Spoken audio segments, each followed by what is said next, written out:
Saya seorang pendeta yang diutus Tuhan melayani di pedalaman Kalimantan. Saya Pendeta Lesma Rianti Simanjuntak, pendeta jemaat di GPIB Jemaat Siloam Pontianak, Bajem Eklesia Nangasilat. Saya mengucap syukur Tuhan mengizinkan saya hadir dan berproses di tempat ini. Tepat 1 tahun saya melayani di tempat ini. Refleksi ini saya tulis untuk memberikan semangat kepada diri saya sendiri dan juga rekan-rekan sepelayanan yang berjuang melayani Tuhan di pedalaman, serta perayaan 1 tahun pelayanan sebagai pelayan firman dan sakramen di GPIB. Ini adalah para presbiter di Bajem Eklesia Nangasilat. Di samping sebelah kanan saya ada Bapak Penatua Markus dan Minanga yang baru memulai pelayanan kembali di Minggu Advent setelah 3 bulan pemulihan karena patah kaki. Jadi beliau melayani dengan menggunakan tongkat. Saya bersyukur sejak vikaris saya dididik oleh 2 mentor dan 2 jemaat latihan. Dan saya bangga karena secara moral saya dididik oleh 2 mentor saya untuk menjadi petarung yang hebat. Tidak boleh cengeng dan juga harus bermental baja dalam pelayanan.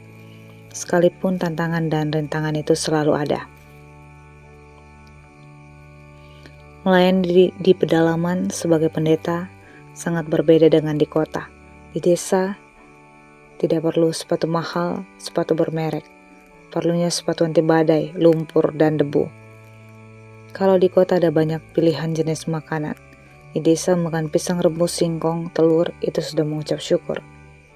Melayani di pedalaman, kita tidak bisa menunggu bola datang, tetapi juga menjemput bola itu.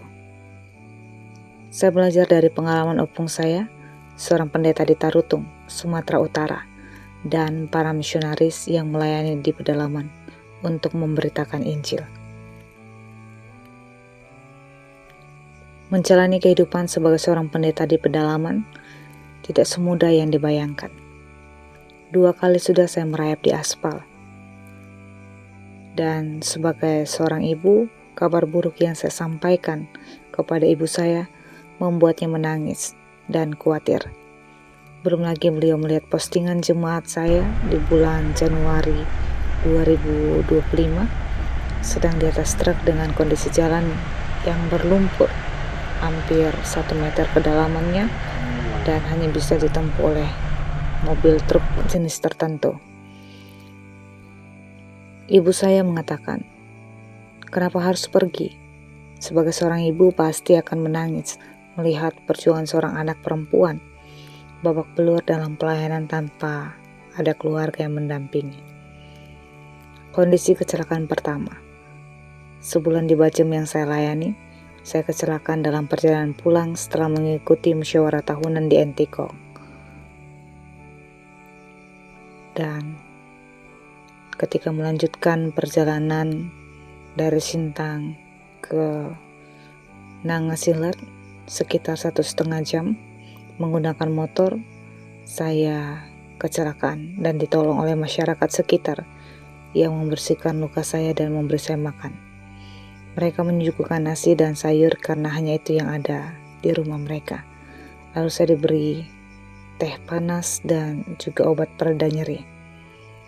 Istirahat sekitar 1 jam di sana dan saya terpaksa harus pulang melanjutkan tugas pelayanan dengan mengendarai sepeda motor dan masih harus menempuh 45 menit perjalanan dengan luka-luka di tubuh saya untuk sampai ke pastori. Sebulan lebih saya melayani dengan kondisi setiap selesai melayani, membuka kemeja maupun jubah saya berisi nanah yang tertinggal dari lengan saya yang lukanya sudah bernanah. Di balik kabar kurang menyenangkan, ada kabar baik yang Tuhan sediakan untuk menghibur saya. Ini adalah foto perdana melayani ibadah penghiburan sampai pemakaman di Bajem yang saya layani. Foto ini setelah selesai melayani ibadah pemakaman anak simpatisan yang kami layani. Keluarga simpatisan tersebut saat itu juga meminta untuk menjadi warga jemaat GPIB. Saat ini jemaat yang saya layani dari 32 kakak menjadi 35 kakak. Ibadah pemakaman itu hanya ada 2 perempuan yang ikut pada saat ibadah pemakaman, yaitu saya sendiri dan istri majelis yang mendampingi pelayanan saya. Saya melayani didampingi 2 majelis, yaitu Diaken Herbin Tambunan dan Yehuda Simanjuntak. Tantangan sebelum melayani pun tetap ada. Dalam perjalanan menuju rumah simpatisan, motor gereja yang saya kendarai mengalami kerusakan. Ban belakang berhenti dan berasap. Motor yang saya kendarai mati di tengah jalan, sehingga saya dan majelis yang mendampingi meminta bantuan penjemputan di tempat rusaknya motor yang saya kendarai. Seperti itulah kondisi saya melayani ibadah kedukaan, dengan jalan yang tidak bisa ditempuh oleh kendaraan roda 2 ketika musim hujan, dan saya harus melepaskan sepatu karena sepatu akan lengket di tanah yang menyebabkan saya tidak dapat melangkah untuk berjalan. Kondisi jalan rusak yang demikian terkadang membuat jemaat di situ tidak dapat beribadah ke gereja. Pada saat ibadah pemakaman, jemaat yang merupakan kepala desa mengatakan kepada saya, "Bu Pendeta, beginilah keadaan kami di sini. Makanya kami jarang beribadah." Dengan spontan saya menjawab, "Kalau Bapak tidak bisa datang ke gereja, biar gereja yang datang ke tempat ini."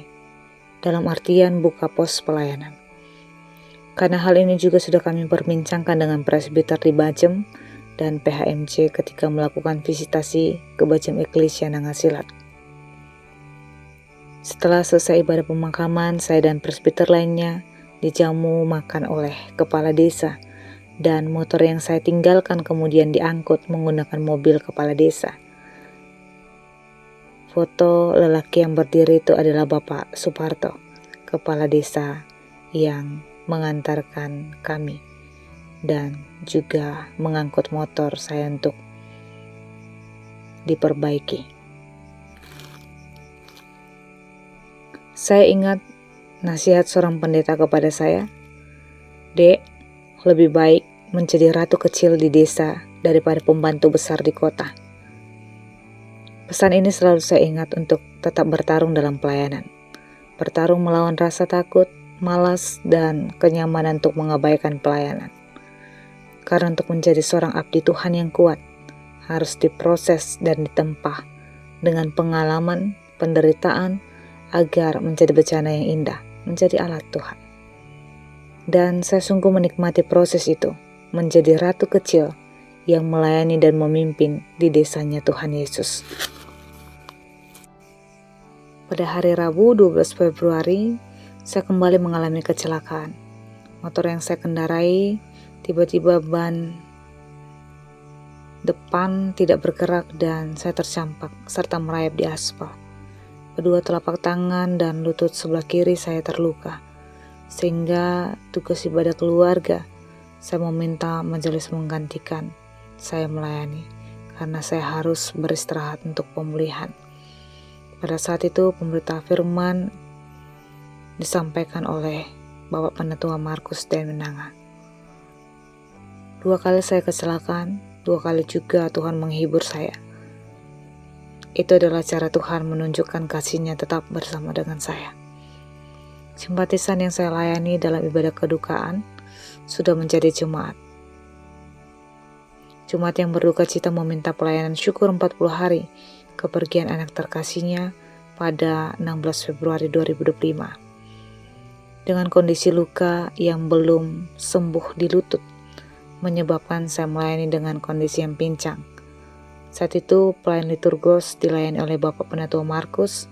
Dengan candanya beliau mengatakan, "Akhirnya saya punya teman," dalam artian sesama pincang. Keluarga yang berduka meminta maaf karena melihat saya susah berdiri dan duduk saat ibadah berlangsung karena lutut saya yang belum bisa ditekuk. Dalam keterbatasan kami, pendeta dan majelis yang bertugas, kami tetap mengabdikan diri melayani Tuhan, dan penghiburan dari Tuhan begitu luar biasa mengobati pergumulan kami, yaitu mereka keluarga yang berduka cita siap membantu pengadaan pos, dan tanah juga sudah disiapkan oleh kepala desa untuk beribadah. Jarak dari gereja menuju tempat ini sekitar 45 menit. 30 menit ditempuh dengan aspal hitam, 15 menit dari simpang ke barak itu dengan aspal kuning. Di daerah itu ada 5 kakak jemaat. Namun setiap ibadah keluarga banyak simpatisan, yaitu pekerja kelapa sawit juga ikut beribadah. Saya melihat 2 titik pos yang akan kami buka. Satu sudah deal, jemaat di sana mendukung dengan sukacita kehadiran gereja, dan saya mengatakan kepada presbiter saya bahwa saya tidak keberatan melayani ibadah minggu 2 atau 3 kali sehari. Sekalipun berhadapan dengan abu, lumpur, mungkin juga babak belur di aspal kuning maupun aspal hitam. Tetapi misi Allah, kabar sukacita, Injil harus diberitakan sebagaimana amanat agung dalam Matius 28 ayat 19-20. Pada Minggu 9 Maret, Bapak Suparto, kepala desa, di samping saya terkait dengan tanah yang akan dihibahkan. Namun tidak sesuai dengan harapan saya. Letak tanah yang akan diberikan posisi ada di dalam barak, rumah dinas para pekerja sawit. Tidak ada sinyal, dan saat ini juga jembatan terputus. Dan kalau hujan, motor tidak bisa masuk ke dalam. Bahkan mobil pun demikian. Hanya truk jenis tertentu yang bisa masuk. Pertimbangan saya, apabila gereja dibangun di tempat itu, selain tidak strategis, karena hanya menjangkau orang-orang yang ada di dalam barak, dan itu juga akan sulit berkembang, karena kondisi jalan akan membuat orang tidak beribadah atau tidak dapat beribadah. Dan saya berdoa dan terus bergumul untuk Tuhan buka jalan. Akhirnya setelah melayani ibadah hari Minggu 30 Maret, saya mengajak kedua majelis, yaitu Pendeta Markus dan Minanga dan Diaken Herbin Tambunan, karena mereka juga masih memiliki ikatan keluarga dengan Bapak Suparto. Lokasi rumah beliau yang baru dibangun, itulah tanah yang saya harapkan, karena tidak jauh dari jalan, hanya menempuh waktu 3 menit. Namun ketika sampai di tempat tanah yang saya harapkan, sempat di dalam hati saya merasa putus asa karena melihat sudah ada bangunan rumah beliau di situ. Beliau baru membangun rumah, dan saya berpikir bahwa kedatangan saya sia-sia karena sudah berdiri bangunan di situ. Ini adalah foto saya bersama dengan keluarga Bapak Suparto, Kepala Desa Seberu, Kecamatan Silat Hilir, Kabupaten Kapuas Hulu. Setelah berbincang cukup lama dan menjelaskan alasan saya menolak rencana membangun pos pelayanan di dalam barak karena keterbatasan biaya, beliau mengatakan saya yang akan membangun. Apabila jemaat berkembang, nanti saya carikan tanah di simpang. Tetapi saya tetap dengan prinsip saya, harus mencari tanah di daerah dekat jalan, sekalipun gereja harus membelinya. Saya mengatakan kepada beliau, persoalan jemaat itu urusan Tuhan. Kalau bisa, saya minta tolong Bapak, carikan tanah dekat simpang. Saya sangat yakin jemaat di sini akan berkembang. Sekalipun harus membeli, saya akan berusaha mencari dana, entah dari mana dan bagaimana caranya. Saya yakin Tuhan akan buka jalan berkat. Akhirnya beliau mengatakan bahwa ada tanah persis pinggir jalan, tetapi kondisi tanahnya jurang. Jika ingin membangun gereja, harus melakukan penimbunan tanah, dan tentunya biayanya sangat mahal. Saya semakin putus asa, karena membangun saja saya hanya bermodalkan nekat. Kemudian beliau melanjutkan cerita bahwa gereja terlambat meminta pos dibangun, karena beliau sudah memberikan ke masyarakat tanah yang luas dan strategis sekitar 500-an meter.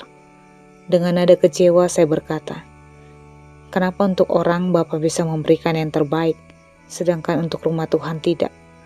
Beliau menjawab bahwa gereja terlambat meminta karena tanah itu diberikan di tahun 2021. Cara Tuhan tidak dapat diselami. Pernyataan saya kemudian didukung oleh istri dari Bapak Suparto, dan ibu tersebut mengatakan akan memberikan untuk gereja berdiri di samping tanah yang akan dibangun rumah anaknya. Akhirnya Bapak Suparto kemudian memberikan tanah di samping rumah anaknya yang akan dibangun di dekat jalan. Saat itu saya belum tahu tanah yang mana yang dimaksud. Saya mengatakan kepada beliau, "Saya mau, Pak. Berapa harga yang harus gereja bayar?" Beliau mengatakan, "Tanah itu hanya titipan saja. Kalau masalah menghibahkan, apa salahnya kalau untuk kebaikan? Masalah tanah tidak ada ganti rugi." Artinya, beliau memberikan tanah kepada gereja untuk dipakai bagi pekerjaan Tuhan di situ secara gratis. Tidak bisa diukur kebahagiaan di dalam hati saya dan kekaguman saya bagaimana Tuhan bisa mengubah hati keluarga Bapak Suparto.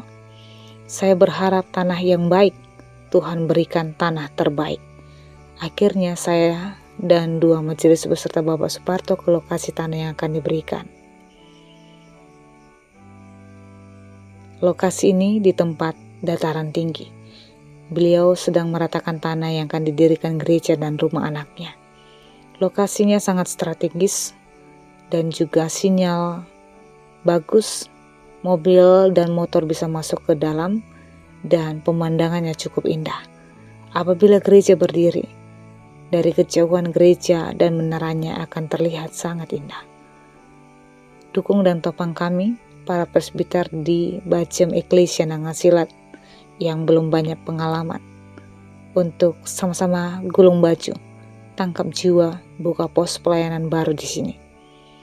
GPIB harus menjemput bola.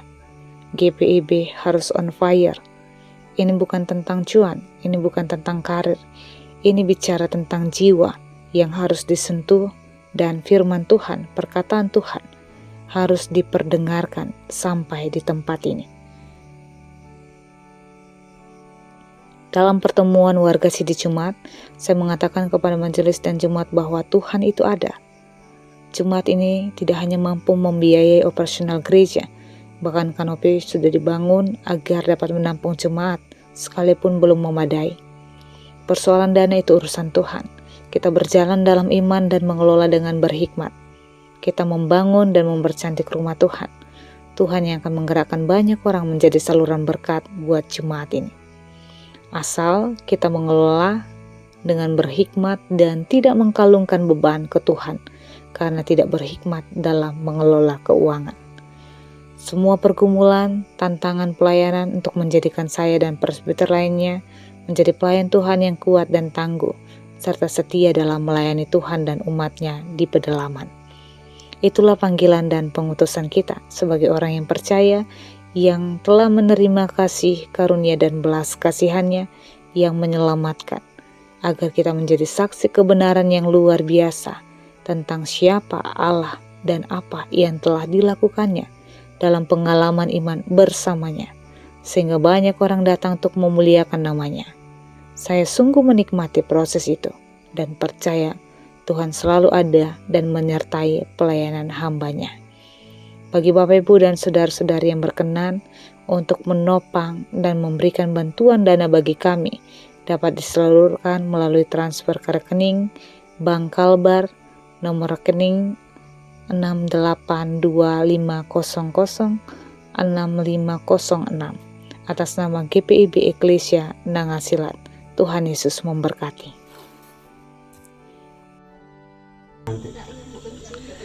Jadi kira-kira Pak, nanti kalau misalkan pengurusan tanahnya diukur, nggak masalah ya Pak ya? Ya, namanya udah dihibahkan untuk apa? Kita bermasalah lagi kan udah sepakat. Nah nanti dibikinkan, nah SKT kan ya.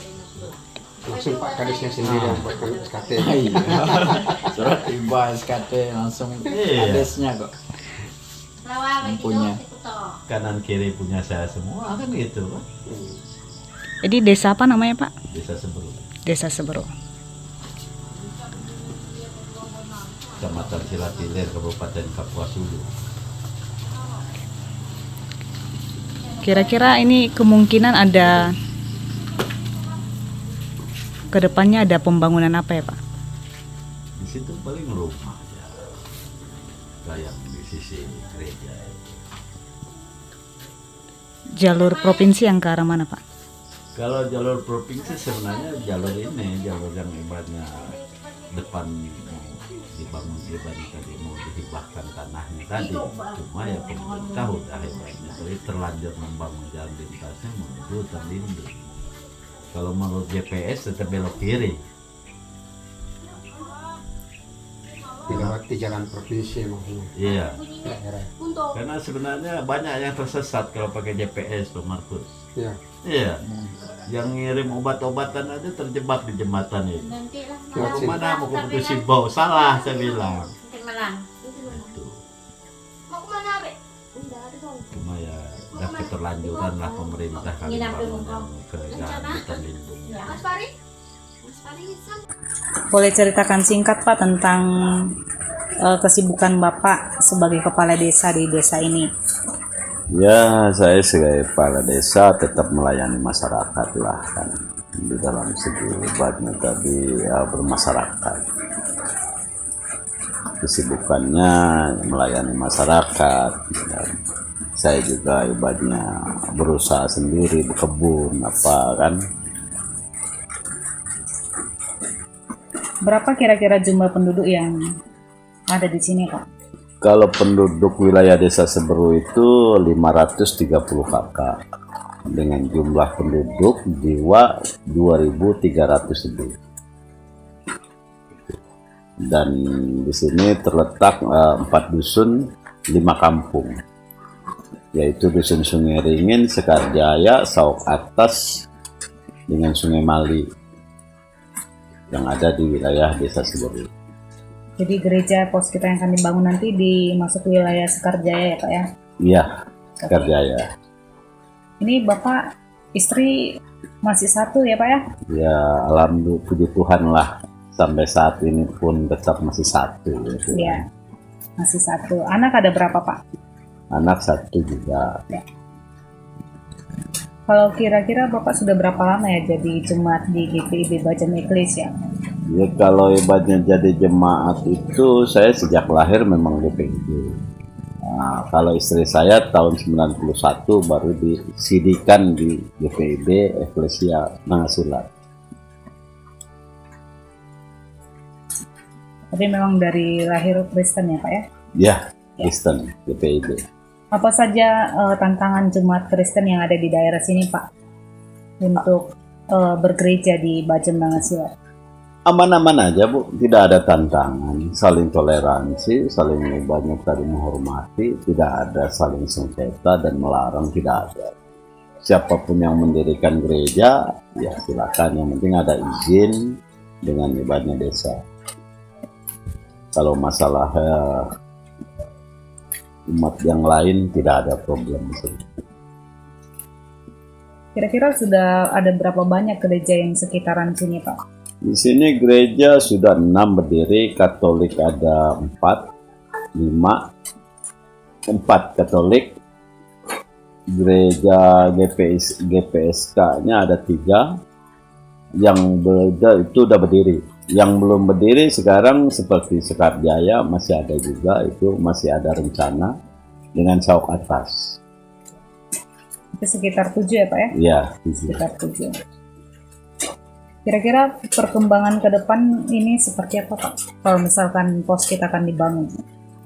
ya mudah-mudahan masyarakat bisa sadar dengan ibadah mana yang terbaik dan mana yang baik lah. Masalah hebatnya kita beribadah itu kan.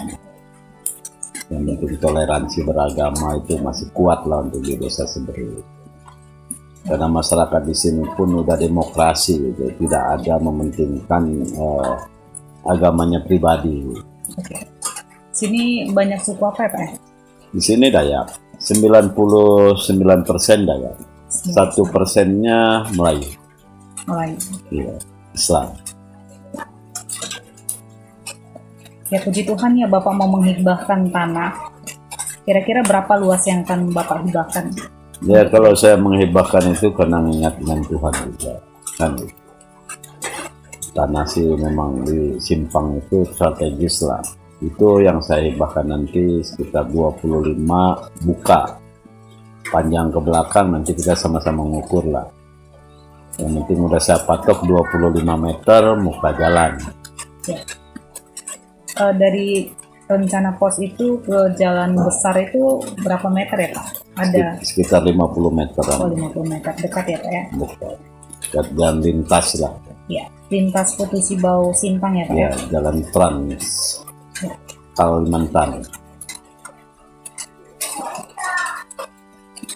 Ya kemungkinan kalau pos akan dibangun mungkin kesadaran jemaat di sekitaran sini bertambah ya Pak ya, karena mungkin kendala dalam perjalanan sudah tidak lalu jauh dan juga letaknya mungkin strategis juga, dan itu juga bisa menjangkau jemaat-jemaat yang ada di sekitaran Simpang sana ya Pak ya. Ada berapa kakak yang mungkin Pak yang jemaat yang ada di sini untuk bisa beribadah, dan kemungkinan berapa kakak orang-orang Kristen yang belum punya gereja, belum berdomisili di gereja tertentu gitu Pak, masih simpatisan. Kalau sementara ini hanya 6 kakak. Ya mudah-mudahan dengan gereja itu terbangun, masyarakat sadar yang ibadahnya tadi mau ikut beribadah. Karena tanpa ada ibadahnya gereja, orang kan bingung juga untuk beribadah. Kan? Ya. Jadi saya menghibahkan ini kan biar ibadahnya tadi bisa berkembang lah GPIB ini di wilayah Desa Seberu kan. Saran Bapak kira-kira apakah untuk kedepannya gereja berkembang gitu? Ya kalau saran saya mudah-mudahan gereja ini bisa terbangun dan pelayanannya bagus terhadap ibadahnya tadi jemaat, bisa menarik jemaat ibadahnya ya.